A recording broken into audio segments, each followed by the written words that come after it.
Hello and welcome to Lunchtime Politics, reaching you live from our global headquarters here in the nation's commercial nerve center, Lagos. I'm Jeffrey Uzon. Here's what's coming up on the program right now. All Progressives Congress in Rivers State embark on a 1 million man peace walk following the feud between the governor and legislators who defected from the PDP.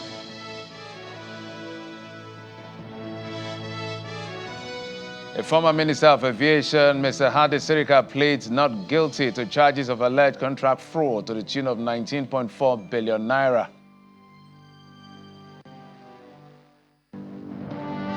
And again, organized labor rejects the latest offer of 57,000 naira from the federal government as minimum wage after shifting grounds, now requesting 497,000 naira salary for the nation's least worker in the public sector.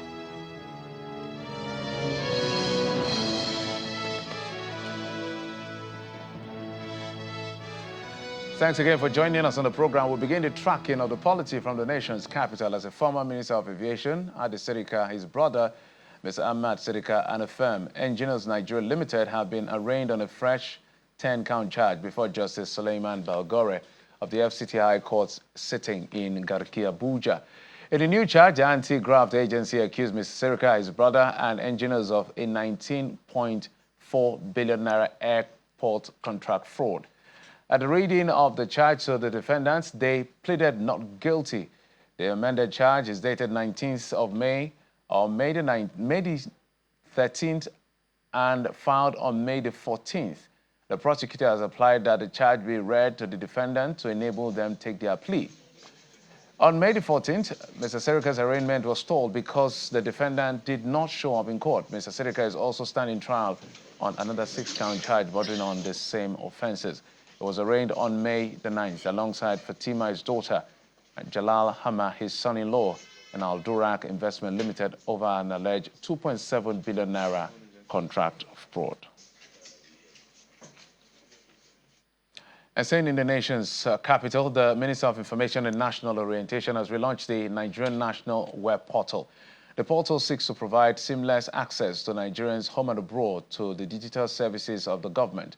The portal will link all websites and databases of all government ministries and agencies in Nigeria and will serve as a means of authenticating the correct website due to issues of various online impersonators. The relaunch website is www.nigeria.gov.ng, known as a gateway to national communication.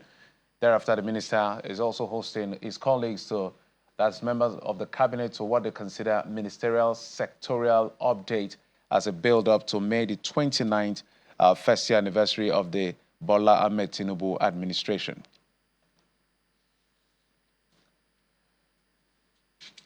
So in simple terms, what they have done is to make sure that they aggregate all the websites of government into one place where from there you can launch the various agencies and ministry.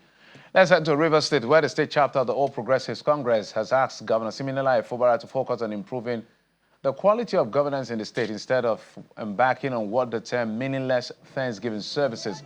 They made this call during a 1 million man peace walk in Port Harcourt. Leading the march is the chairman of the APC in the state, that's the caretaker chairman, Mr. Tony Okocha, and party faithful mobilized from the 23 local government areas who converge on the GRA flyover and march from there to the party secretariat on a bar road for a mega rally. Waving placards and banners while dancing to music blaring from the speakers, they say they are showing solidarity with the president's renewed hope agenda and the FCT minister Nyesom Wike. They took turns to air their various grievances against the state governor while insisting that they are fully on ground and in charge of the grassroots.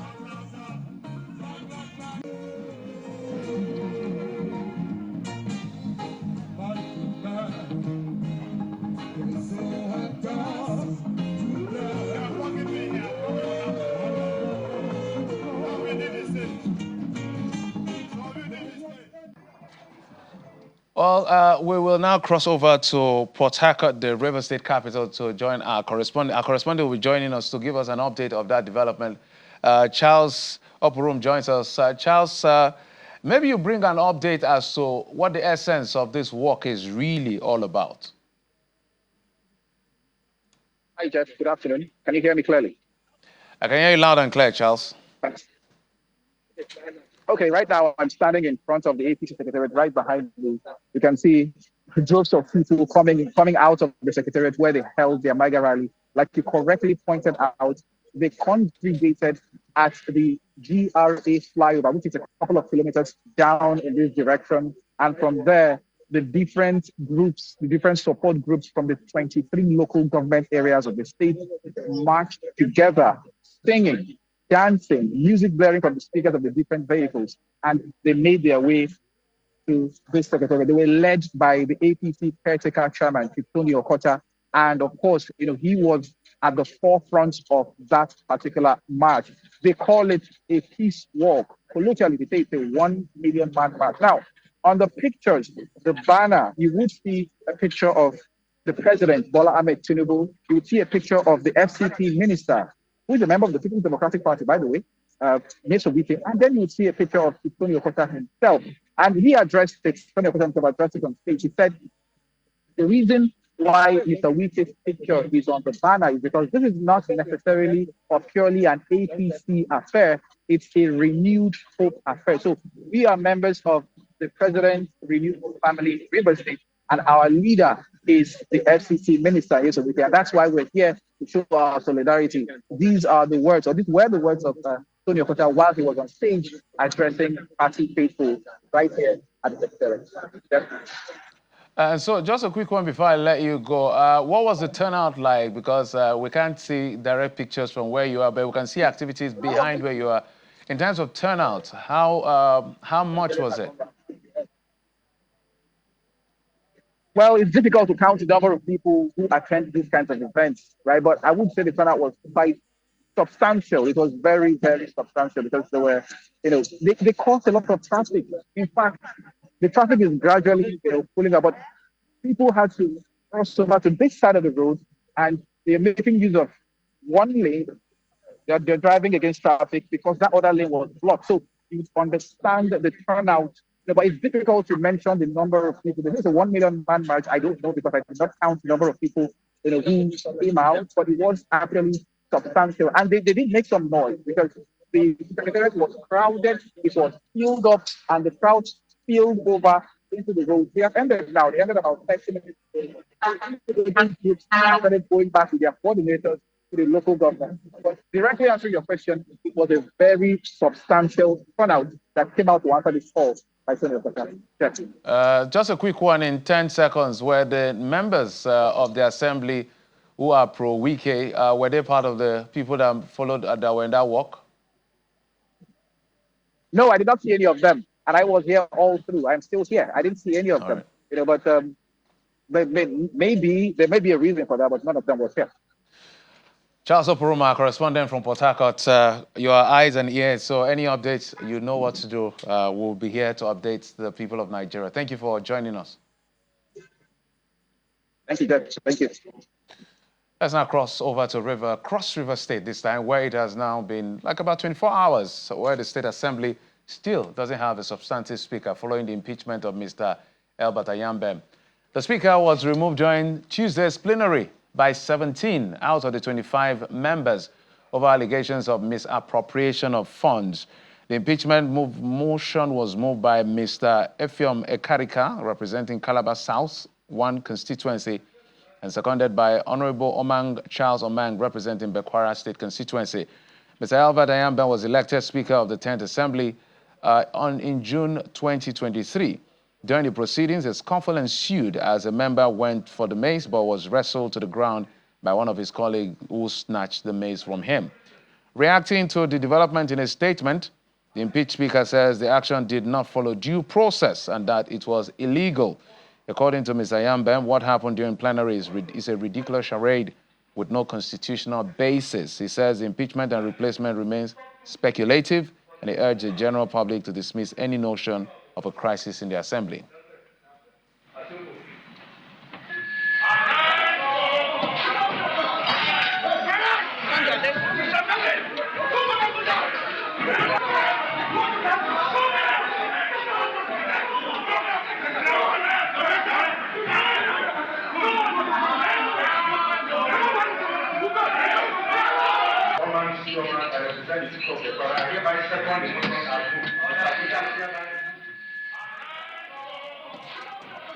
And joining us to discuss that particular issue that happened yesterday is the man who seconded the motion yesterday on the floor of the House. He represents the people of Bekwara State constituency, or Mr. Omang joining us via Zoom. Mr. Omang, thank you for coming on the program. Thank you very much. Good afternoon, viewers.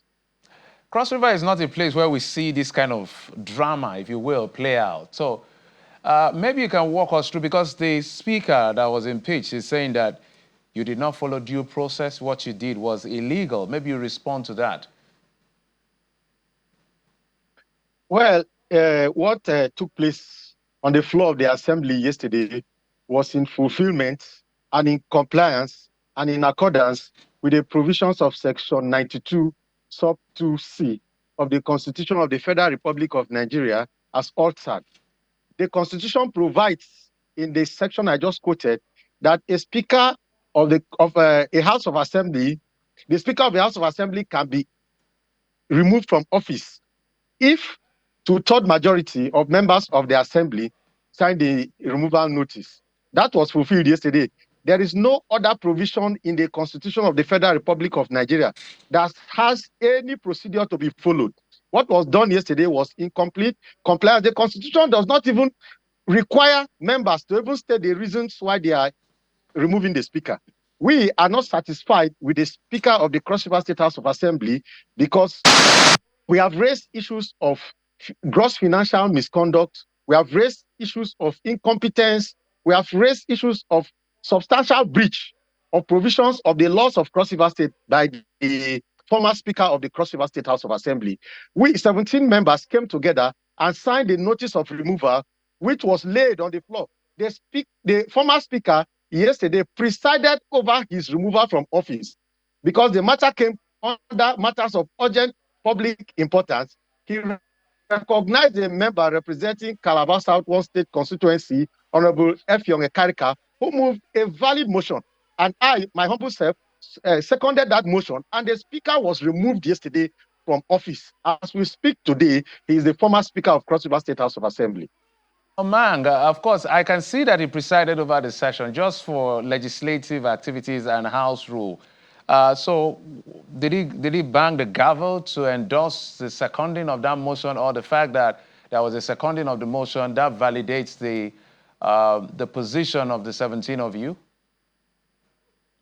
There is no provision in the Constitution of the Federal Republic of Nigeria, neither is there any in the rules of the Cross River State House of Assembly that states that for a speaker to be removed, he must bang the gavel. There is no provision at all in law. A valid motion was moved and was properly seconded, and the speaker was removed yesterday as Speaker of the Cross River State House of Assembly. So now, apparently, this House has no substantive speaker. What next for those of you who are in the House? Yes, the Constitution in Section 95, Sub 1 and 2, states that a House of Assembly shall have a speaker and a deputy speaker, and that in the absence of a speaker, the deputy speaker shall perform all the assignments of a speaker.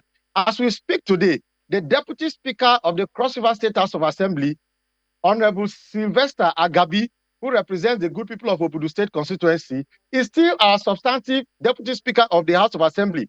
In the absence of a speaker as it is today, the deputy speaker holds sway. We have a deputy speaker in the House of Assembly, so there is no vacuum in the Cross River State House of Assembly. So, man, let's go back. Who, land on your thoughts. You can land on your thoughts quickly.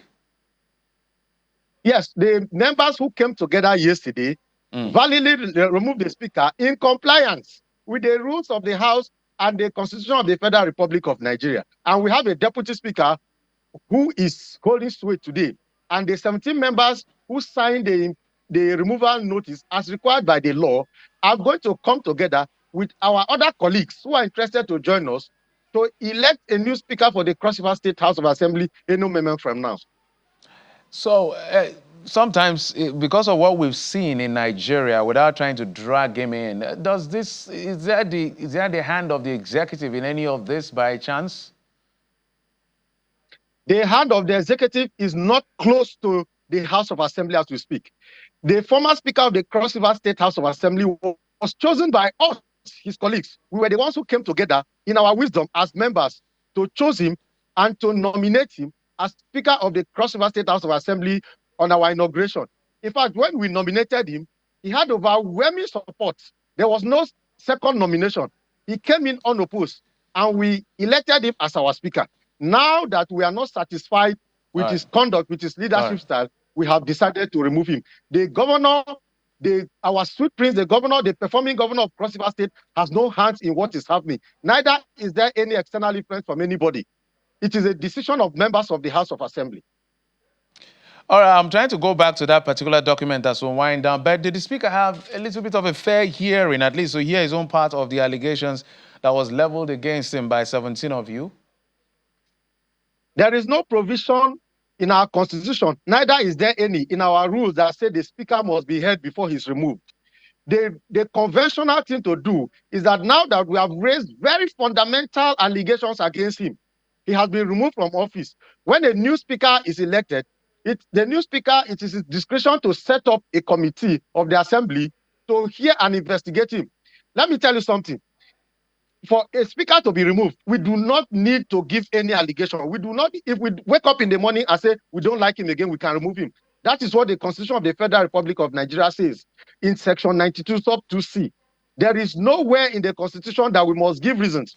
But we have even tried to help the public by giving reasons why we have removed him. When we elect a new Speaker, the new Speaker will set up a committee that will investigate and come out with a report on the allegations laid against the Speaker. All right, Mr. Omang, I can see that you're familiar with the laws. I know that Section 92 that you're quoting, that particular provision says the Speaker or Deputy shall vacate office if he is removed from office by a resolution of the House of Assembly by votes of not less than 2/3 majority of the members of the House. No reason, nothing. But that perhaps is a lacuna that we need to fix in our Constitution so that you don't wake up on any side of your bed and impeach a Speaker. But that's not the context I'm talking about. But you alluded to that, and that means we need to fix that. But we wish the House of Assembly the very best going forward, and we'll see how things play out. Thank you so much, Mr. Omang. The man who seconded the motion that removed Mr. Elvat Ayambem as Speaker of the Cross River State House of Assembly. Thank you. Thank you very much. Well, there's a lot to talk about, but let's tell you more things now. Chairman of the Independent National Electoral Commission, Professor Mahmood Yakubu, is not happy over the outcome of the local government elections across the country. He described most local government elections as a mere coronation of candidate endorsed by state governors. Professor Mahmood made the remarks at the meeting with a forum of state independent electoral commissioners in Abuja.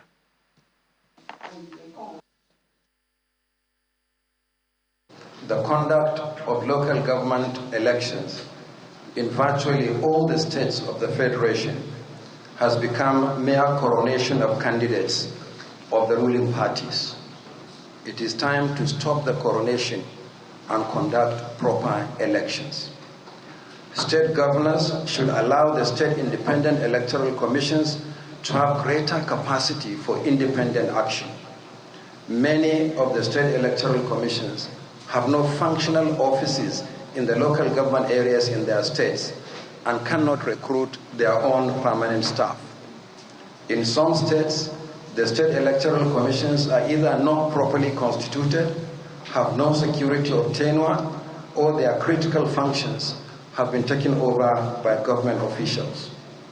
I therefore appeal to POSECOM to take the bull by the horns. While there are legal and financial constraints to your operations, your independence does not necessarily draw from statutory or financial provisions alone.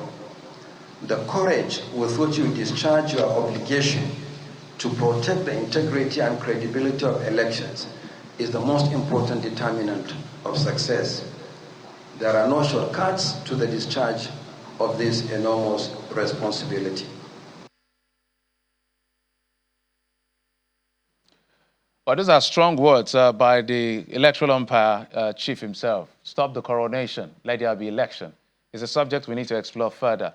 But in the meantime, the organized labor, made up of the Nigerian Labour Congress and the Trade Union Congress, have again rejected a new offer of 57,000 naira minimum wage by the government. This comes as the Labour shifted grounds, this time from the 615,000, I should say, to 497,000 in their ongoing negotiation in Abuja. Channels Television gathered that the federal government and organized private sector proposed 57,000 naira monthly minimum wages against Labour's proposal. And that's the conversation we're having next. We're being joined on the program this time by a member of the TUC who will be exploring this conversation even further. So let's, okay, I just wanted to be sure of this. Okay, is the General Secretary of the TUC, Mr. Toro. Mr. Toro, thank you so much for coming on the program. Thank you for having me once again. It appears that every other day we may be having this conversation. My colleague said that what we're seeing, more like a ping pong between the government and Labour. Labour is on the high end and government is coming from the bottom, more like Nigerian mothers way of pricing goods, according to my colleague. So now it has gotten even higher, but why is Labour still standing in the hundreds of thousands when the federal government said we don't have money, we can do tens of thousands? Well, you see, that's the beauty of negotiation. It's a product of give and take. And that is why when you go to negotiations, you don't go with fixation. You go with human face. If you look at what we have proposed, I mean, it will suggest that considering the high cost of living vis-a-vis inflation and the pains that Nigeria are plunged in as a result of subsidy removal, you will agree with me that Nigerian workers that toil to create this wealth that few politicians appropriate deserve some succor, some minimum wage to sustain them. And don't forget, the logic of minimum wage is a worker, his wife, and 4 children. So if that is anything to go by, you will agree with me that Nigerian workers deserve decent wages. So what is the rationale behind government's proposal? Because I had an interview with the NLC president, Mr. Joe Ajero, and he broke it down to how Labour got to 615. And we keep asking that question. You are the ones in the room. So when the government is saying we can pay 57,000 naira, from the list I have from Labour, I don't know which of the items, whether it's accommodation, school fee, feeding, all the items raised, I don't think anyone is as low as even the 57, maybe just 1 or 2 is 50,000 or so. So what is government factoring in to propose 57,000? Exactly the same question we've asked them during the meeting. We came to the meeting with a research position and a breakdown of what, in our opinion, we think will sustain a worker in a space of 30 days. But however, even when they proposed the 48,000, we asked them a fundamental question. What does this 48,000 translate to?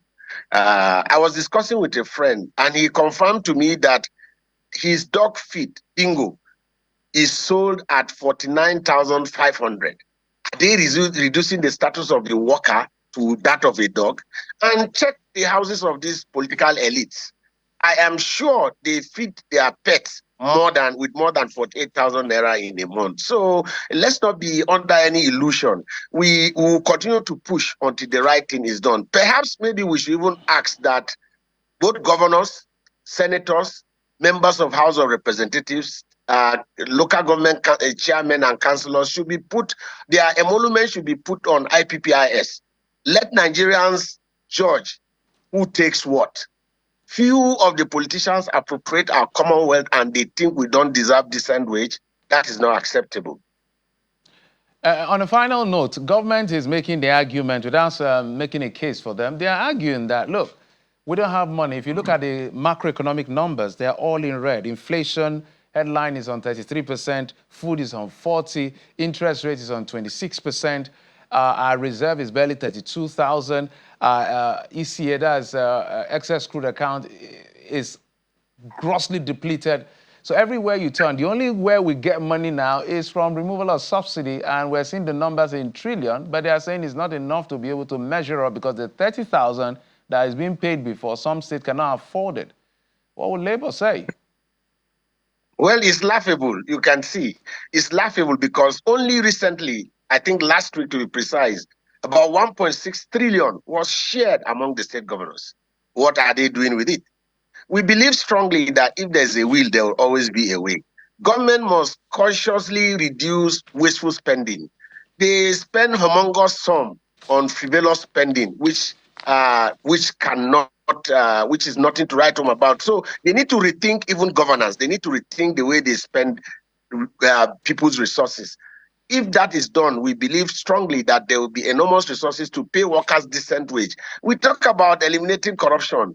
You cannot eliminate corruption if you don't pay decent wages, because until a worker is satisfied, until he can take basic needs, he can take care of basic need. Otherwise, what will be on the worker's mind will be, how do I pay school fees? How do I get to work? How do I feed? And from that standpoint, you agree with me that a worker might be tempted. So you cannot fight corruption if you don't pay decent wages.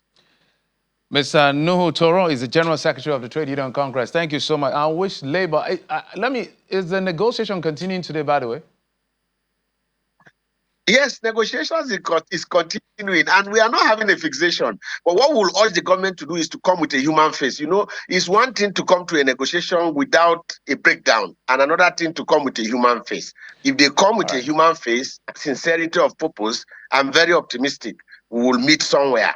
But to be under an illusion that either 48 or 57,000 naira will be sufficient to take care of a worker, his wife, and 4 children, I mean, it's laughable. Well, we have consistently reached out to the government side to come and give us an explainer. They haven't shown up. They say they are still negotiating.